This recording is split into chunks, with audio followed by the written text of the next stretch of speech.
What I want to do today is I want to cover the first month or so of being a new executive chef. And some of the things that I'm going to say may be controversial, and some of them may not apply to everybody. My experience as an executive chef isn't going to be the same as other people that either watch this channel or don't watch this channel. One of the common mistakes that I see new executive chefs make from people that I've worked with that have gone on to be an exec, that have confided this in me and my own experience, is getting off the cook line.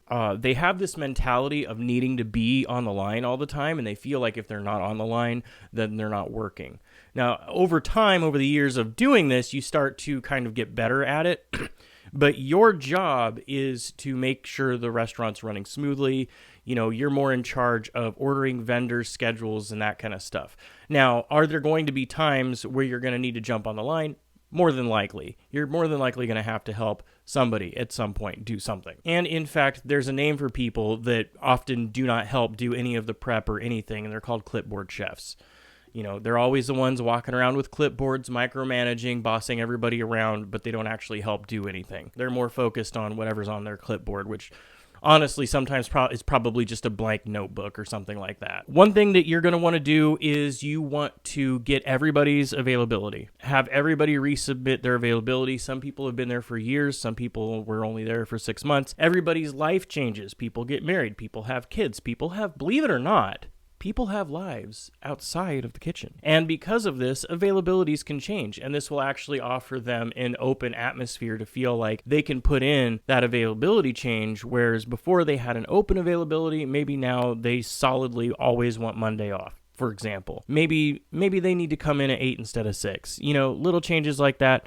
And if there's people that are taking advantage of this, I mean, it's going to happen in every kitchen, but you can't let those people ruin it for everybody else that genuinely wants to be there and just has some minor changes that they want to make. Everybody makes mistakes. Own up to your mistakes. I ordered some grab-and-go containers, and they're supposed to be 38-ounce containers. I accidentally ordered 24-ounce. That was my fuck up, and I owned up to that. And I was like, you know, I'll try to find something to do with them. But, I mean, that's 2 cases of grab-and-go containers that are several ounces less than what we're supposed to use. So now I have to charge less for those, and it can...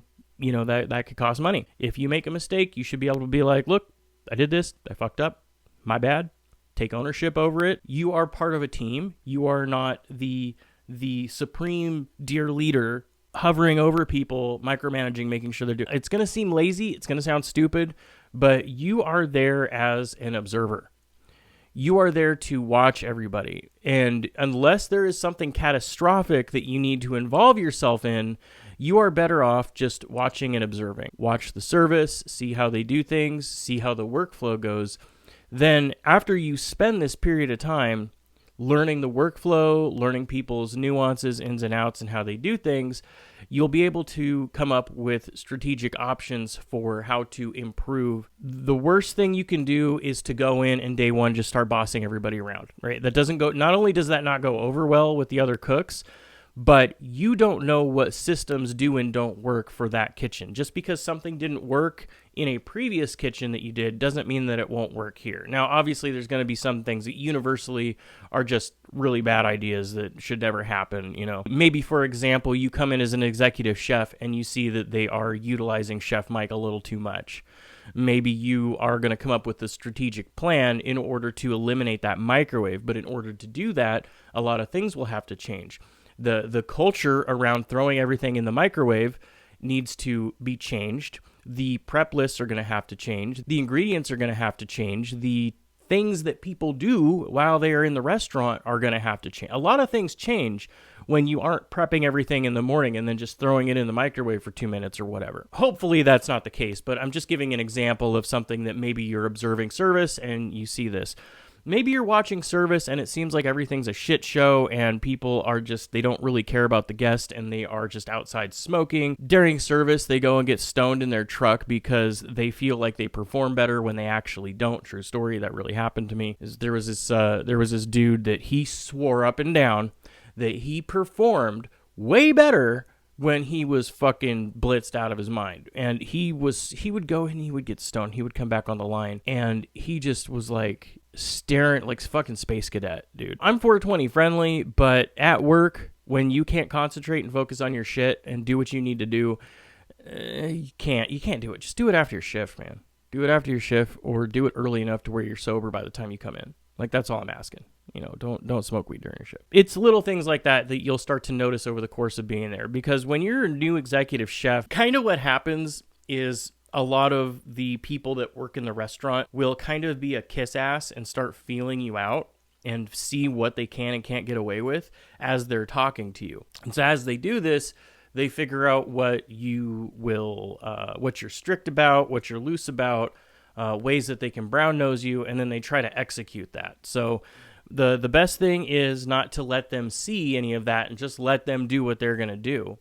Then when it comes time that you need to start laying down the rules and you need to start making changes, it'll be easier for that process. How do you get to where you are in a place where you are now making rules, and how do you implement those first changes that you're whatever those changes are? I will live and die by the pre-service meeting and by tag-up meetings. 100%. Having meetings, having back-of-house meetings pre-service or whatever.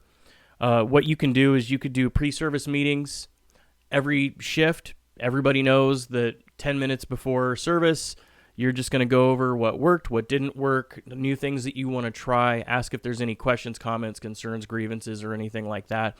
And you also have to provide an atmosphere where people feel like it's okay for them to give their grievance and they're not going to get in trouble for it. Because if you lay the hammer down when someone's complaining, other people, if there are genuine concerns, if there are real problems, they aren't going to bring it to you until it's catastrophic. It's an emergency, sir. Come back when it's a catastrophe. Part of the benefit, I should say, of these meetings is being able to get feedback from things that are happening maybe when you aren't around. Maybe you're there for service, but you leave after volume, after you make sure everything's smooth or whatever, you get done with your stuff and then you go home. Maybe things happen during closing that you aren't aware of. Maybe there are some cooks that like to close the whole line down, and then if anybody comes in 30 minutes before close, they get pissed and start slamming stuff. That needs to be addressed. That needs to be fixed. It's not good.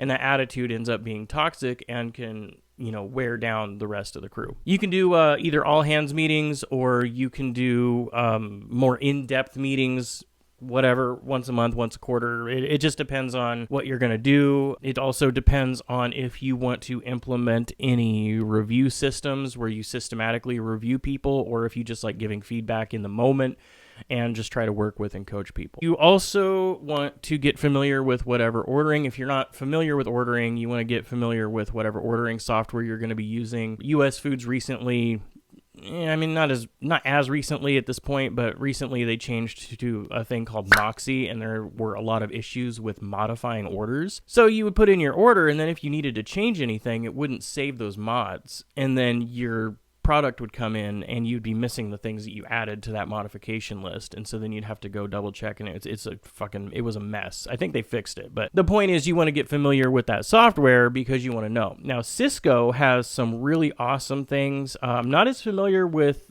Benny Keith and some of the other smaller distributors, but with Cisco, they have an app where, like, first off, I highly recommend getting all of the apps from Cisco, US Foods, or whatever. Anything that has an app, 100% recommend getting it. Also, decide what your policies are going to be, how lax or loose you are going to be on certain things. If we're talking about cell phone use, if they want to bitch at you because they're not allowed to be on their phone, but you're on your phone, you can explain in whatever tone you deem necessary that you're the chef and get to do whatever you want if you want to go down that route, or you can explain, that you're actually utilizing your phone for things, and as long as they're doing it for work. I don't want to go down a whole rabbit hole of cell phone use. That can actually be its whole other video. Essentially, the short answer for cell phones is, generally speaking, they are a contamination hazard. And so if people are going to use them, they need to wash their hands as soon as they're done using it. They should never be on their phone anywhere near where a guest can see. Doesn't matter if they're server, host, dishwasher, busser, cook, anything. Even as a manager, you go back in the kitchen to look at your orders and talk to your vendors and whatever. You don't want to be on your phone. They don't give a shit. They just see someone on their phone. They think everybody's lazy and whatever. It takes away from the guest experience. Not an exec anymore, but when I was, my personal rule is you had better not be on your phone when we are on our busy times. If we have downtime and you're in between tasks, and you need to answer or respond to somebody, I get that we work 10, 12, sometimes 14-hour days.